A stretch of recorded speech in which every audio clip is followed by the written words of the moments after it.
ones, the Chang here again.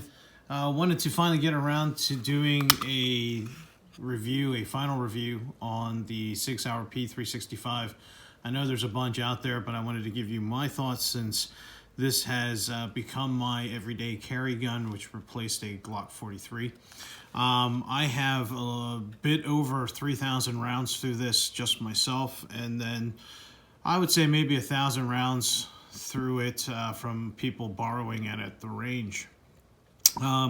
If you do any reading online with the P365, you'll see that some folks have had issues with trigger springs breaking, with striker tips breaking, and things like that.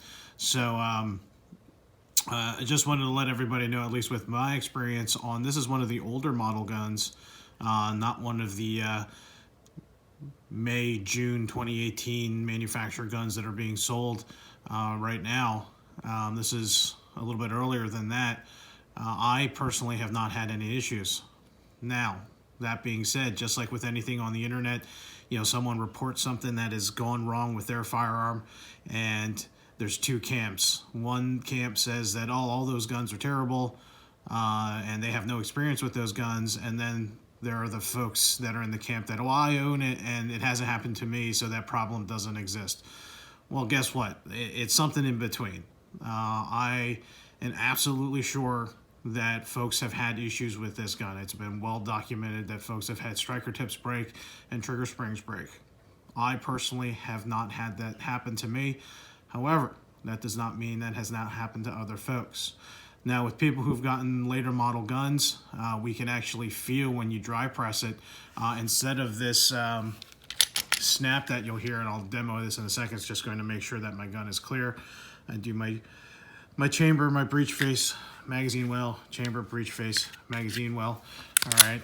So in one of the older model guns, you'll actually hear the drive press has a really good snap to it.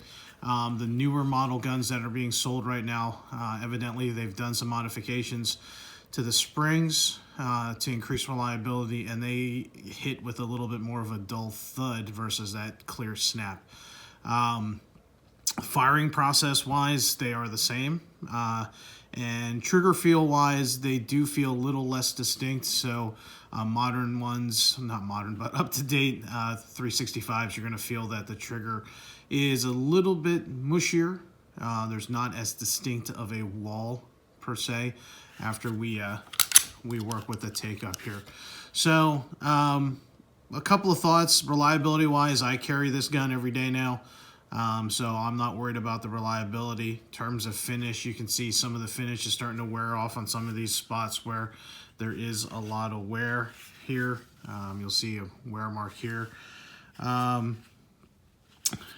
In terms of reliability, though, I have not had any reliability issues with the 365.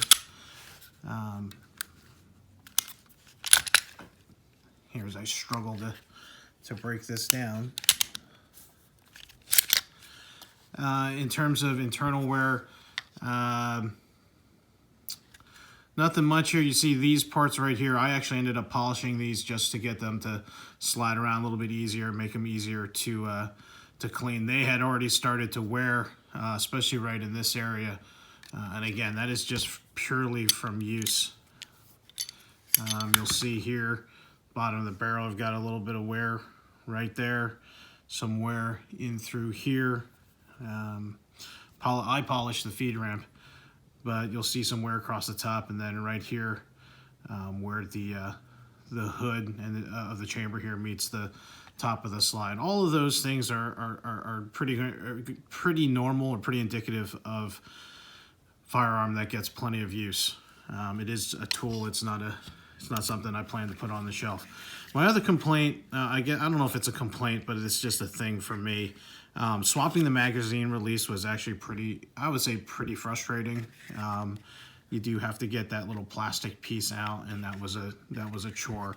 And also the stippling, double-edged sword, I guess. I like the stippling, but because it's so rough, it's starting to pick up a lot of skin cells, and I've been trying to scrub that stuff out. You guys know I have a thing with dead skin cells on my guns. and I'm not a fan. So it's a little frustrating. This part here is starting to turn a little tan. That actually is a bunch of dead skin cells there, which is kind of gross.